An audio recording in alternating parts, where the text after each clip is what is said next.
A lot of friends came here with hope, with some motivation, with some confusion too, with some problems too.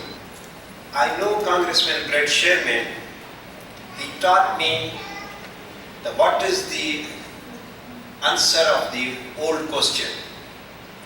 What is the new path of the old problem? What is the old problem and the new solution, new way? He's intellectual. He has an interest in the Sindhi community, Sindhi nation, in history, in culture. He's a very detail-oriented person. He reads a lot. Some people maybe think he's a very stubborn, but no, he's a very determination. Once he decides, nobody can change Congressman Sherman. He decided to support the Sindhi people. Believe it or not, many Pakistani politicians, parties, embassies, they tried to ask him, raise the question. Congressman Sherman said, Sufi, when I mentioned the word Sindh and Sindhi in front of these people, their face changes. Why? The face became their red. I said, sir, because of you and my relationship, because of we are a civilization. Our relationship is not just the Sindh province to of the Pakistan. Our relationship with the civilization. I can give you guarantee. Pakistan has protected the Al-Qaeda, but we have a Sherman. Don't worry. Pakistan has a nuclear weapon. No problem. Don't worry. We have Congressman Sherman. Pakistan has Islamic extremism, but believe me, don't worry. We have a Congressman Sherman. And Pakistan is confused. We are very clear because of Congressman Sherman. Don't worry. I'm telling you with full confidence. When you go from Washington DC, not with problem, but with solution, with answers. We started from the beginning. Congressman learned. I told him, Congressman, Osama bin Laden is not anywhere in the world. He is protected by GHQ, and that was proved. I am telling you, Congressman Sherman, you are the only hope for the Sindhi people in the United States of America. I know two people sitting together on the chair. One has the grandfather who is inspiration to give an identity in Sindh for the Sindhi nation and Sindhi country, and one person whose grandfather was the first time when Pakistan was not founded, and his grandfather was giving the inspiration to the Congressman Sherman. Congressman Sherman knows the Sindh and Sindhis from his grandfather.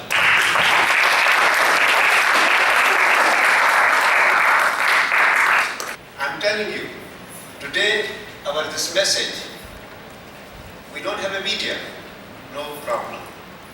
We are with truth. We are with justice. I send the message, many newspapers and media, one person, first time over here. It's not my fault, or it's not anything turned out anything way. PTA, Press Trust of India. Tomorrow when news comes in the newspapers of the India, people think the Sufi Laghari is agent of the Israel, or agent of the India, or agent of the America. But I'm telling you, I'm the agent of the Sindhi people here. If I want to go back to the Sindh, I want to go back to the Sindh. I'm now an American citizen. And tomorrow, if any passport, if I get it, that will be the passport of the Sindh.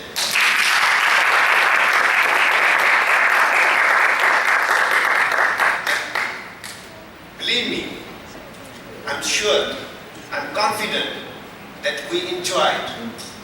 That is my main key of the inspiration. The work which we started, I'm enjoying. Believe me or not, the person, my family's 3 people went very recently, within 10 years, all is gone. But today, I have inspiration and motivation. My wife, she work hard. She said, Sufi, do work hard. We are here in church where I did the first program from the Shah Latif Bhitai's poetry, the singer of Fakirs. They came here who actually did the poetry over here.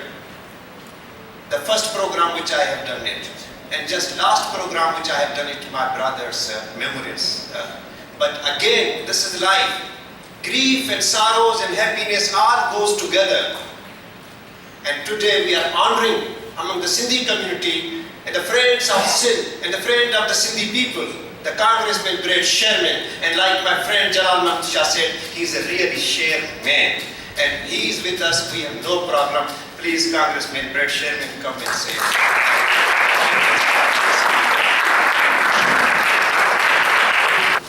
After all that praise, I'd better give a good speech. I'm Brad Sherman from California's best named city, Sherman Oaks. For 20 years I've served on the Foreign Affairs Committee, and I now serve as the Chief Democrat on the Asia Subcommittee. Here with me is Don McDonald, who's my Chief of Staff.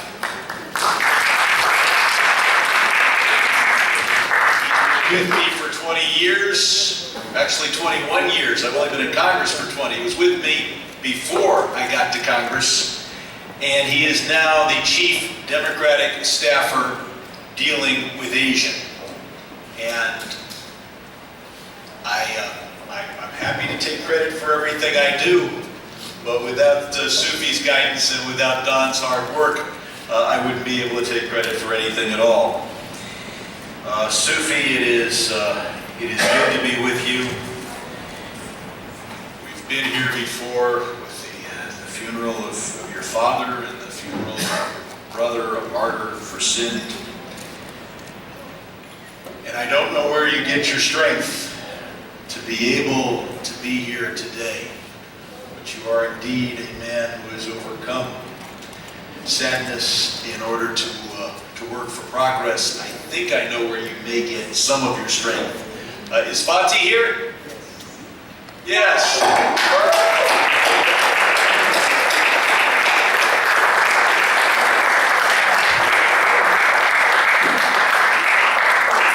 Thank you for your work on behalf of Sindh, and thank you for donating your husband.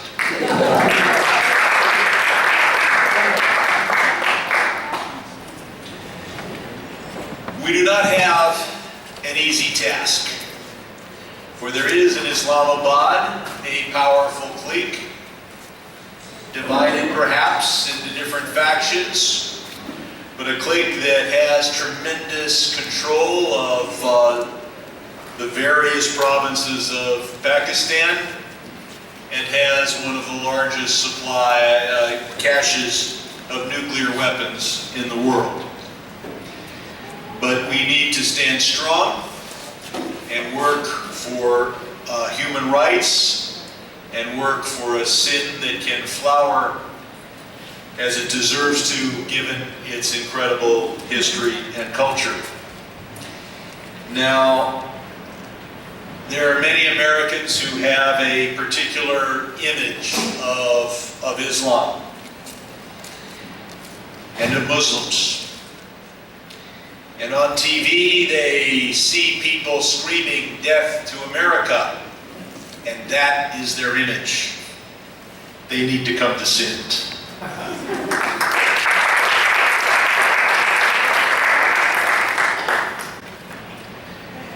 And I see in Islamabad a government that has not been successful. The various provinces of Pakistan, and Sindh in particular, were among the most advanced and wealthiest parts of South Asia. Now, areas of South Asia that lagged behind 60 and 70 years ago are doing better. And so you have a government that needs to find an excuse for slow development, for poverty, and for corruption. And it seems that their excuse is to embrace a jihadist form of Islam.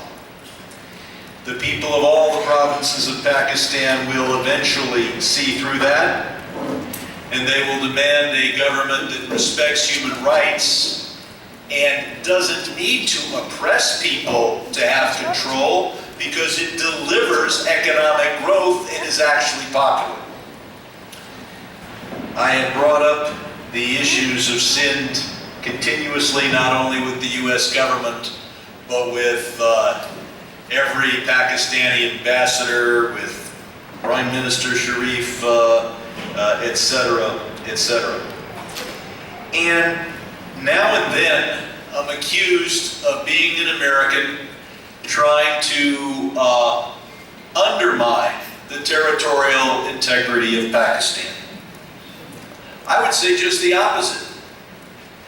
If Islamabad thinks that the way to establish and maintain its territorial integrity is to try slowly or quickly to extinguish the cultures of the nations that Pakistan has unified together, let them look at Bengal. When you try to oppose Urdu, you end up with division. It is not I that split Pakistan and Bangladesh. I was a kid back then. It was the forces that said, let's go extinguish the culture of the various parts of this country. Didn't work then. They're not trying quite the same way now, but it's not going to work now. Pakistan can exist as a country that is a federal system that respects the people and nations of its provinces, that provides human rights, real democracy, and development. And those who think that oppression, mandatory Urdu, and jihadist extremism are going to keep Pakistan together should go visit Dhaka.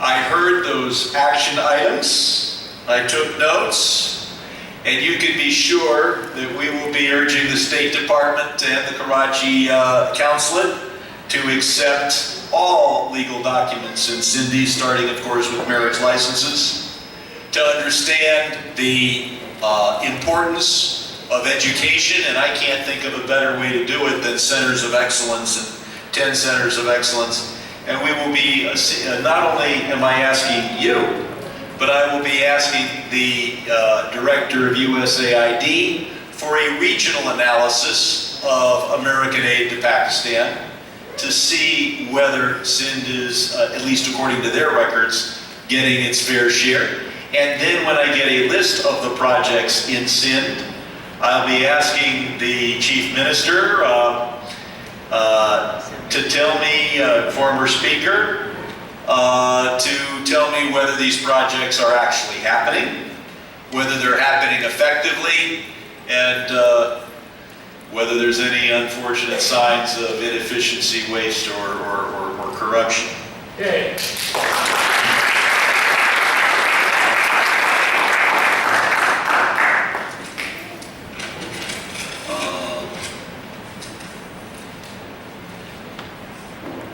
We've been working to make sure that the U.S. government communicates with the Sindhi people in Sindhi.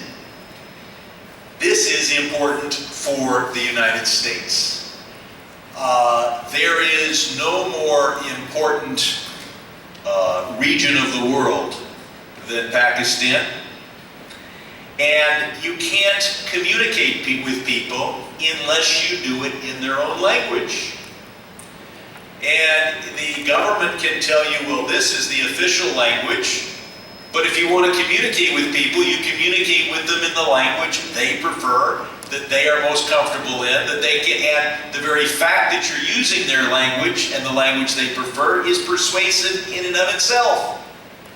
You can be sure, the official language of the United States is English. But every successful candidate for president in my lifetime has communicated also in Spanish. Not because they don't know what the official language is, but because they know how to reach out to people.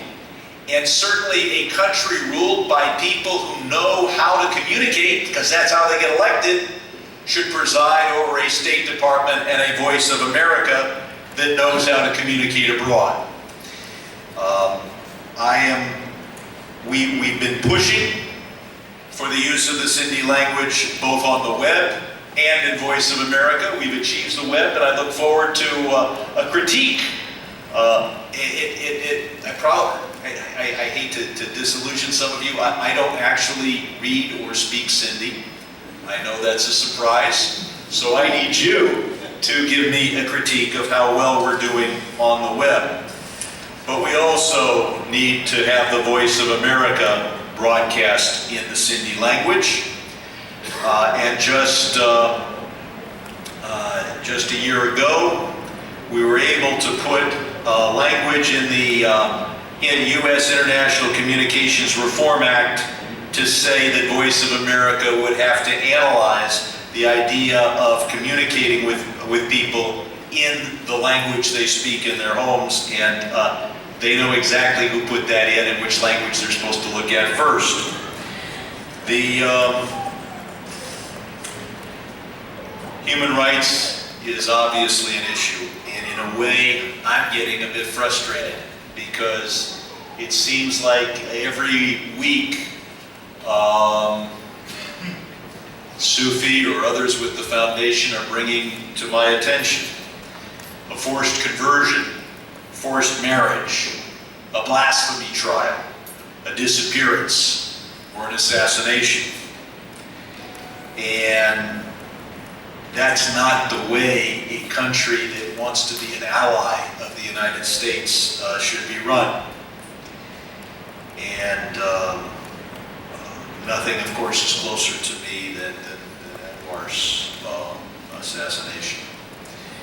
So I look forward to bringing attention of the U.S. government, the American people, maybe the world press to some small degree, of the need to protect human rights, whether it be political activists or members of religious minorities, or anyone else whose rights are being trampled upon in sin. I think I've covered most of this, except to say that whether it is Secretary John Kerry or anyone else in the State Department hierarchy, they know that when they talk to me, I'm going to ask about sin, and that works in the right direction because their staffs know that before the meeting with Sherman, you got to ask the right questions of what's going on in Karachi, what's going on in Hyderabad, what's going on in Sindh, and that just brings an attention. So I wish I could tell you that I can, by myself, control U.S. policy toward Pakistan, South Asia, and the world. No. But I can consistently push the most important power in the world toward a policy that makes sense. I want to thank Raina Chandler, and of course Dr. Shaw, Dr. I know my pronunciation is terrible. Dr. Diani. That was, how bad was that? That was pretty bad. Yes. And of course, Dr. Hal M. Pota. I knew I should just say doctor. That's a word I can pronounce well. But if I said I want to recognize the doctors in the room, half the people would stand up. And I don't know everyone here. So I look forward to learning, to working with you. And as Sufi pointed out, it is a family tradition. My grandfather held a doctorate in education and was an expert in technical education and was posted to Sindh throughout 1946 and 1947. And he lived and breathed the air of Sindh, and I'm continuing to do that as well. And I think I've covered it all except to say that I realize, compared to all the Sindhis in the world, this is a small group. But you have a unique opportunity to play an important role in the history of the Sindhi people. Because you are here in the most powerful nation in the world, a nation whose foreign policy is established through democracy. And it's not like there's the other side in this issue. People need to hear from you, but there's no organized group here in the United States, well, unless the ISI is here. There's no organized group in the United States working against Sindh.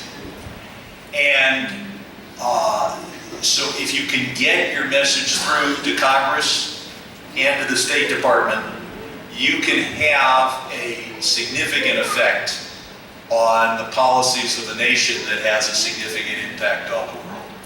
So thank you for your dedication, and I'm glad you finally got to the beach.